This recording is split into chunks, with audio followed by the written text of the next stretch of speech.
നികുതിയുടെ കാര്യത്തിൽ എനിക്ക് വളരെ സപ്പോർട്ട് ചെയ്യാൻ തോന്നുന്ന ഒന്ന്, ആധാരമെഴുത്തുമായിട്ട് ബന്ധപ്പെട്ട നികുതി ശോഷണം പിടിച്ചെടുക്കാൻ വേണ്ടി നടത്തിയിരിക്കുന്ന ശ്രമമാണ്.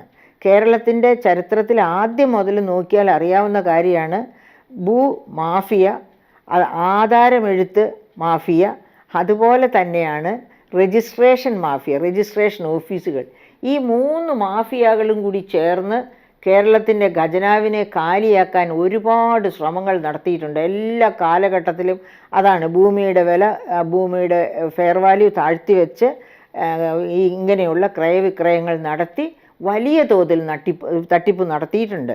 അത് മാണി സാറ് ധനമന്ത്രിയായിരുന്ന സമയത്ത് എന്താണ്, ഈ 3 മാസത്തിനകം ഒരു വസ്തു വാങ്ങിച്ചു കഴിഞ്ഞാൽ 3 മാസത്തിന് ശേഷമേ അതിന്മേലുള്ള അടുത്ത ക്രയവിക്രയം നടത്താവൂ. അതുപോലെ തന്നെ ഫോട്ടോ ഒട്ടിച്ച് വേണം ആധാരം രജിസ്റ്റർ ചെയ്യാൻ. അങ്ങനെ പല നിബന്ധനകളും കൊണ്ടുവന്നു. എന്നിട്ടും ഇതിന് വലിയ മാറ്റം വരുത്താൻ പറ്റിയില്ല.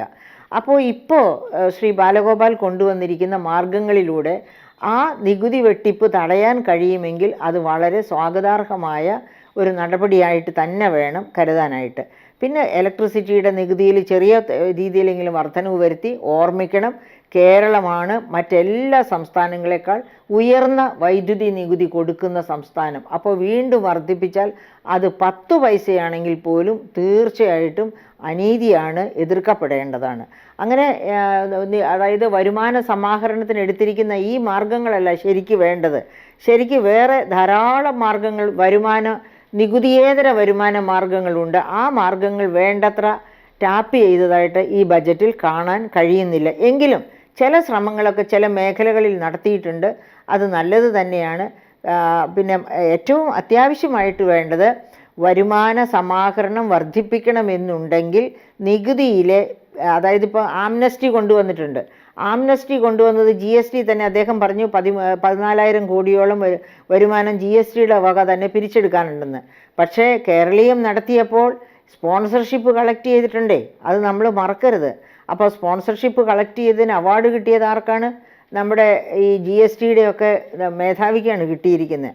അപ്പം എന്ന് വെച്ചാൽ ഇനിയിപ്പോൾ ആംനസ്റ്റിക്ക് പോകുമ്പോൾ ഒരു പക്ഷേ ആംനസ്റ്റിയും അതിൻ്റെ ഒരു അഡ്ജസ്റ്റ്മെൻ്റ് ആണോ എന്ന് അറിഞ്ഞുകൂടാ, പിഴ പലിശയൊക്കെ അങ്ങ് അവോയ്ഡ് ചെയ്യും. അങ്ങനെ അവോയ്ഡ് ചെയ്യുമ്പോഴത്തേനും എത്രയോ നാളായിട്ട് അവർക്ക് ഈ പണം കൊണ്ടുവന്ന് ബാങ്കിലിട്ടാൽ കിട്ടുമായിരുന്ന പലിശയൊക്കെ അവർക്ക് കിട്ടത്തക്ക രീതിയിൽ അതൊരു അഡ്ജസ്റ്റ്മെൻറ്റ് കളിയാണ്. അതായത് പങ്കുപറ്റ് രാഷ്ട്രീയത്തിൻ്റെ ഒരു ഭാഗമാണ് ഇപ്പോൾ ആംനസ്റ്റി നടത്തുമ്പോൾ. അതായത് കേരളീയവും നവകേരള സദസ്സും ഒക്കെ നടത്തി സ്പോൺസർഷിപ്പൊക്കെ കളക്ട് ചെയ്ത് രാഷ്ട്രീയക്കാരും അതുപോലെ ഈ വ്യാപാരി വ്യവസായികളും തമ്മിൽ ഒരു അണ്ടർസ്റ്റാൻഡിംഗ് ഒക്കെ ഉണ്ടാക്കിയിട്ടുണ്ട്. ആ അണ്ടർസ്റ്റാൻഡിങ്ങിന് ശേഷമാണ് ഇങ്ങനെ പോകുന്നത്. ഈ പറയപ്പെട്ട ആംനസ്റ്റിക്ക് പോയി ഈ കുടിശ്ശിക പിരിച്ചെടുക്കാനുള്ള ശക്തമായ നടപടി എന്ന് പറയുന്നത്. അതുകൊണ്ട് നമുക്ക് വിചാരിക്കാവുന്നത് ഒന്നാണ്, അതായത് പങ്കുപറ്റ് രാഷ്ട്രീയം അവിടെ കളിക്കും. അങ്ങനെ കളിക്കുമ്പോഴത്തേനും പ്രതീക്ഷിക്കുന്നത്ര വരുമാനം സമാഹരിക്കാൻ പറ്റില്ല എന്നാണ് മനസ്സിലാക്കേണ്ടത്. എനിവേ ഈ ബജറ്റ് ഈ ധനപ്രതിസന്ധിയെ ഒളിച്ചു വയ്ക്കുന്ന ബജറ്റാണ്.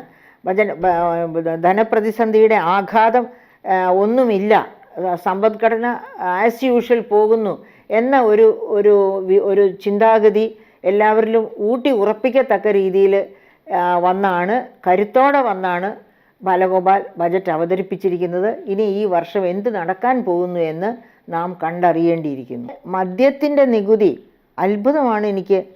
ചില ബ്രാൻഡുകളുടെയൊക്കെ നികുതി വർദ്ധിപ്പിച്ചിരിക്കുകയാണ്. എന്ന് വെച്ചാൽ അവയുടെ വില ഇനിയും കൂടും. കഴിഞ്ഞ വർഷം ഉണ്ടായ ആ സംഭവം അദ്ദേഹത്തിന് എന്താണ് സ്ട്രൈക്ക് ചെയ്യാത്തതെന്ന് എനിക്ക് മനസ്സിലാകുന്നില്ല. അതായത് നമ്മുടെ അയൽ സംസ്ഥാനങ്ങളുമായിട്ട് വലിയ ഏറ്റക്കുറച്ചിൽ പല ബ്രാൻഡ് മദ്യത്തിൻ്റെയും വിലയിലുണ്ടായി. അതുകൊണ്ട് ഇവിടെ നിന്ന് ഡിമാൻഡ്, അതായത് പ്രത്യേകിച്ചും അതിർത്തി പങ്കിടുന്ന ജില്ലകളിൽ നിന്ന് മദ്യത്തിൻ്റെ ആവശ്യത്തിന് വേണ്ടി വലിയ തരത്തിലുള്ള ആൾക്കാരുടെ ഒഴുക്ക് കേരളത്തിൽ നിന്ന് കർണാടകത്തിലേക്കും തമിഴ്നാട്ടിലേക്കും ഒക്കെ ഉണ്ടായി, പോണ്ടിച്ചേരിയിലേക്കും ഒക്കെ ഉണ്ടായി, മാഹിയിലേക്ക്. എന്നിട്ടും അത് മാത്രവുമല്ല, ഇടക്കാലം ഡിസ്കൗണ്ട് സെയിൽ നടത്തേണ്ടി വന്നു മദ്യം വിറ്റ് പോകാതെ വന്നപ്പോൾ. അങ്ങനെ ഒരു സിറ്റുവേഷൻ ഉണ്ടായത് ഞാൻ പഠിച്ചിരിക്കുന്ന തിയറി അനുസരിച്ചാണെങ്കിൽ ടാക്സ് കാസ്കേഡിംഗ് ആണ്. അതായത് ഈ ഒരേ ഉൽപ്പന്നത്തിൻ്റെ വില തൊട്ടടുത്ത സംസ്ഥാനങ്ങളിൽ വളരെ കുറഞ്ഞിരിക്കുകയും ഇവിടെ വളരെ ഉയർന്നിരിക്കുകയും ചെയ്താൽ ഇവിടുത്തെ വാങ്ങൽ അയൽ സംസ്ഥാനത്തേക്ക് പോകും. അപ്പോൾ ഇവിടെ കിട്ടേണ്ട നികുതി വരുമാനവും അങ്ങോട്ട് പോകും.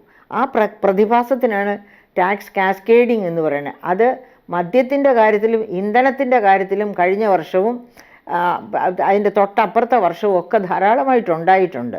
അപ്പോൾ എന്നിട്ട് പോലും ഈ പ്രാവശ്യം മദ്യത്തിൻ്റെ വില വർദ്ധിപ്പിച്ചു, ചില ബ്രാൻഡുകളുടെ എങ്കിലും എന്നുള്ളത് എന്തുകൊണ്ടാണ് എന്നെനിക്ക് എത്ര ആലോചിച്ചിട്ടും മനസ്സിലാകുന്നില്ല.